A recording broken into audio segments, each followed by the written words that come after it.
Welcome back to Mystical Kannada, friends. In our last video, we learnt about the history of our sweet language, Kannada. And today, we shall know more about the Halegannada poet, Pampa. Pampa was a poet and well-travelled man who lived between 902 to 950 AD.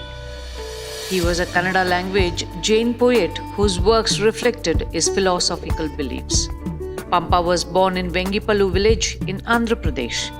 His forefathers belonged to the Vengi Mandala, a place between the Krishna and the Godavari basin, and belonged to the Jamadagni Panchashreya Pravarda Srivatsa Gotra. Later, his forefathers migrated to the Banavasi region in Karnataka. His father was Bhimapaya and mother Abbalabbe. Jinavallabha was his younger brother. Pampa's father was opposed to the sacrifices done during the yagna and hence accepted Jainism. Devendra Muni was Pampa's guru. Pampa settled down as the court poet of King Arikesari II of the Chalukya dynasty. Flattered by his knowledge and poetic abilities, King Arikesari, who possessed the title Gunarnava, conferred on him the title Kavita Gunarnava. The Jain writers Pampa, Ponna and Ranna were collectively called the three gems of Kannada literature, heralded the 10th century era of medieval Kannada literature. Though there were several Kannada poets centuries prior to him, the quality of their works does not seem to have matched us. Such was the greatness of his literature that Pampa himself proudly proclaims that his works stamped and crushed all the other existing literature in Kannada. Rightly so, he is called the Adikavi, the first original poet of Kannada literature. He is also first of the three pearls of Kannada poetry. The title Nadoja belongs to him, which means teacher to the land. Kannadigas respect Pampa as an era pioneer and call his time as Pampa Yuga. Samsara Sarodaya, Kali, Sukavijana were some of the other titles that he held. He is best known for his epics in Kannada and in the very special style known as the Champu style of prose and verse. He was not just a poet, writer, but also an able warrior too. He claims that he has written prose in Tirulgannada also. He would write in both Desi and Marga styles, where Desi style meant the writing in the local pure Kannada form and the Marga was like the Sanskrit. He has shown his love for his motherland in the phrase Arankusha Vettodam Nenavudenna Manam Banavasi Desam.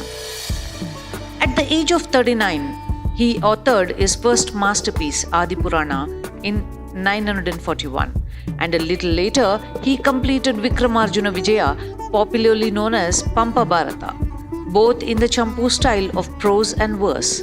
These two have remained unparalleled works of classic Kannada composition and served as the model for all future Champu works in Kannada.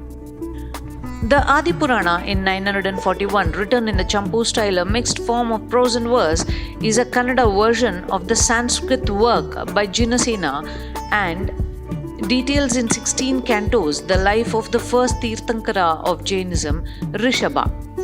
The work focuses on his own unique style and pilgrimage of a soul to perfection and attainment of moksha. In the work, Pampa describes the struggle for power and control over the entire world of two brothers, Bharata and Bahubali, sons of Rishabha. While Bahubali wins, he renounces the worldly pursuits in favor of his brother. Many Jain Puranas of Middle Ages found a role model in this work. Pampa claims that he wrote this epic in just 3 months' time. The other work, Vikramarjuna Vijaya, also known as Pampa Bharata, is a Kannada version of the Mahabharata of Vyasa. Several poets prior to Pampa had composed poetry based on parts of the epic but had not translated it in its entirety. Pampa's work was written in praise of his patron king Arikesari. He compares the king with Arjuna's character in the epic and centers his work around Arjuna. He says this himself in the 51st verse of the first chapter, where he says, Kathanayakam Madi, Sandarjunanol Polvi, Kathabittiyananunayadin Pedal. Vyasa's original work, however, does not portray any particular character as the hero of the epic.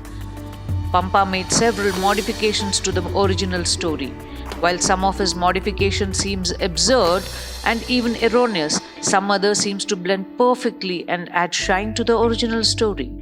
Pampa claims that he completed this epic in 6 months' time. Pampa writes, Vyasa Munindra Rundra Vachanamruta Varidiya Nisuvam Kavi Vyasanemba Garma Menagilla, meaning that he is not proud or equal to the great sage Vyasa. The later poet Nagaraja says of him, Pasirapa Kannada Kodaya Norvane Satkavi Pampan. The virtuous poet Pampa is the lone master of the famed Kannada. Also, they have applauded him with Em Kaviyo, Satkaviyo, Kavita Gunarna Bhavam, meaning what a great poet he is. That's all for today, friends. We shall meet in our next video with the Halegannada poet Shivakotacharya. Until then, like Kannada, love Kannada, and subscribe Mystical Kannada for a lot more interesting videos about Kannada and Karnataka.